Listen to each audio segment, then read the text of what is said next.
Welcome to Transforming the Toddler Years, a Core 4 parenting podcast for conscious, cycle-breaking parents ready to turn toddler tantrums into teachable moments. Hi, I'm Cara Tyrrell, a lifetime lover of littles, mom to 2 grown and flown girls, and an early childhood educator. Through the show, I teach you my collaborative parenting methodology for nurturing your little human's mind, body, and spirit. Because how you connect and collaborate in the first 5 years is how you raise happy, healthy kids who grow into the best version of themselves and find true success in school and life. Welcome back to the show. Today we're talking about raising resilient kids. And if you're here, then I know that is your goal.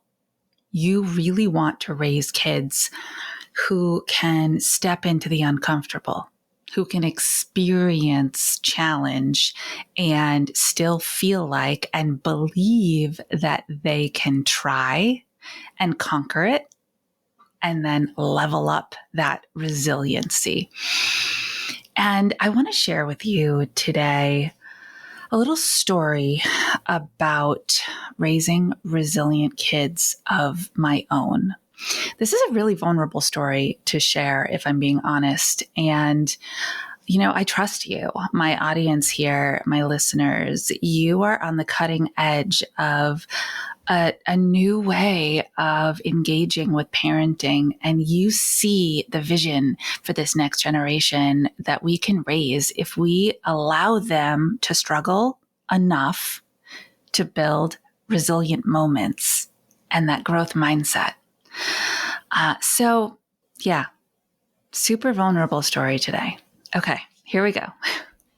So my Caroline, when she was younger, many of you know that she was what I call my Velcro child. They say that we as parents are their safety net, right? Their safe space. I was literally her safe being. I was her emotional object, if you will. And I felt as she got a little bit older and a little bit older that she needed some opportunities to practice independence in spaces where other people loved and cared about her a whole lot too. So she was really interested in doing the talent show, and it was first grade. And she expressed this interest in something that felt interesting but scary. And we practiced at home, and she was ready for tryouts, and we practiced some more. She was really ready for the tryouts. And I mean, honestly, these tryouts, right? Everybody's going to get to be in the talent show. It was mostly just so the principal could screen the song choices and things and make sure that it was all appropriate. But still, it felt to my newly minted 6-year-old like it was the end of the world scary, even though she was choosing the experience. And she wanted to do this little ballet recital, which is kind of interesting because she had never taken ballet before, but we encouraged that type of creativity and that space to explore. And so the day of the after-school tryouts comes, and she had come home after school, and I was taking her back an hour later. We live so close to the school for these tryouts, and predictably, the child freezes. Full, total body frozen anxiety. Nope. I don't think I can do this. And I was prepared for that. I was ready for that. So, I talk her through it. We get to the foyer. We're in there. We're waiting. And she said, "You're coming in with me, right? You're coming in with me for the audition, right?" And I said, "No, I'm not." And I could have blamed the school. Like, I could have tried to make them my scapegoat and say, I'm not allowed to come in, but I totally could have. I was allowed. But I said to her in that moment, "Caroline, this is really important. This 2 minutes, just 2 minutes of your day is where you get to show that you are brave, that you can take a step on your own, and I'll be right here waiting after you are done. These 2 minutes are yours, and I am cheering for you from the other side of this door. I could have watched through the window. I didn't. I meant what I said, and I honored and respected that this was a step towards independence. And I knew it was a mini one. 2 minutes out of however many minutes are in a 24-hour day. My 6-year-old needed to do this on her own. She did. And it was hard. But do you know what? Resistance builds resilience. I had to resist the emotional heart pull to make my child feel like this was going to be easy. And she had to resist that overwhelming emotion that she was having that made her want to run. And inside those 2 minutes, she built a building block of resilience. Now, we did this over and over and over ad nauseum throughout the many, many years that led to her adulthood. She's now 19 years old. She lives on her own by choice in Japan, and the first 3 months were very tricky, navigating challenges that popped up unexpectedly when she moved to a new country. And she said to me, I have had to tap into my resilience in a way that I never knew. Thank you for helping me grow that when I was young. Another fun Caroline resilience story, and I want you to feel the pull, the tug, that angsty energy that's in between the decision that we're making as a parent or a grandparent or a teacher in that moment and the long-term outcome for these kids. Her school, once you hit 6th grade, okay, she's not 6 years old anymore, she's 12. Once you hit 6th grade, you're required to go on a week-long nature-based learning at a camp called Keewaydin, and it's part of your curricula. It's your outdoor science education. It's very, very cool.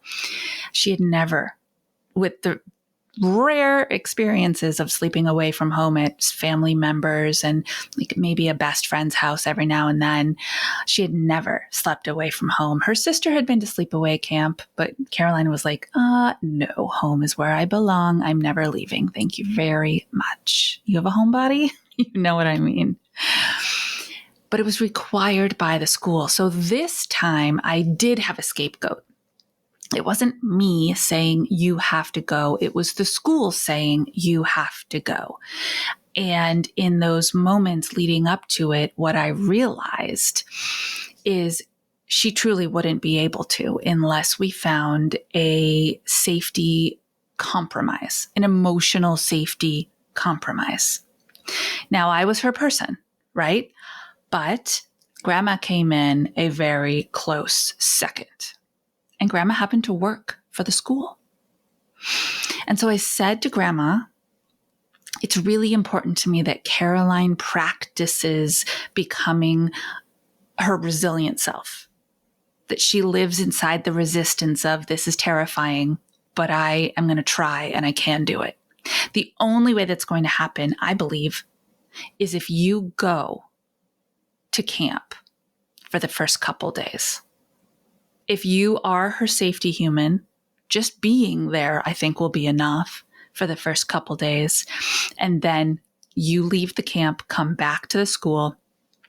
For her teaching days, she only taught 2 out of 5 because she was the gym teacher, and leave Caroline there to finish out the week. that's what we did. And it worked. Caroline got home. I did not pester her with, how was it? Oh my gosh, did you have so much fun? Those were like ridiculous questions for a kid who had just pushed harder through a resistance moment than she had her entire life. I just welcomed her back with open arms and love and made this home as safety filled and back to center as possible for her until she felt ready to open up to saying, parts of that were actually kind of fun. I learned that I could sleep in a room with other people, and it wasn't easy, but I did it. Those are the resilient moments that we have to cultivate for our kids. And it's hard work, but it's so important. So I say again, especially for those of you who are raising and teaching the COVID generation, our 3 and 4 and 5-year-olds, they don't know how to attack a hard moment and come out the other side yet. We have got to cultivate moments, tiny little ones for them so that they can. Whew. All right. I get all emotional just thinking about it because I know how hard it is for you. But if this is your dream, your vision, your goal, if you want to be able to confidently send your kiddo out into the world when they're older, know that they're going to run into struggle because the world is a hard place to live, but be able to navigate it, then I'm here for you. I'm rooting for you. That's what my coaching business does, is I show up for you. And you get to tell me where your struggles are, and we can make a plan together, and I can help you create the experience that you're looking for and raise a kiddo who will be ready to take on the world. If you'd like to connect more and you need some help, please just use the link in the show notes. But that's what this whole show is about, is supporting you to take those small, hard action steps so you have the celebration moments and the joy and the true, oh my gosh, we did it moments of raising a kid who said, that was hard, but I did it. And I did it all by myself. And now I think I can try something else that's a little bit hard too. Whew, deep breath. All right, until our next episode, to all of you out there working with littles, stay mindful and proactive as we transform the toddler years.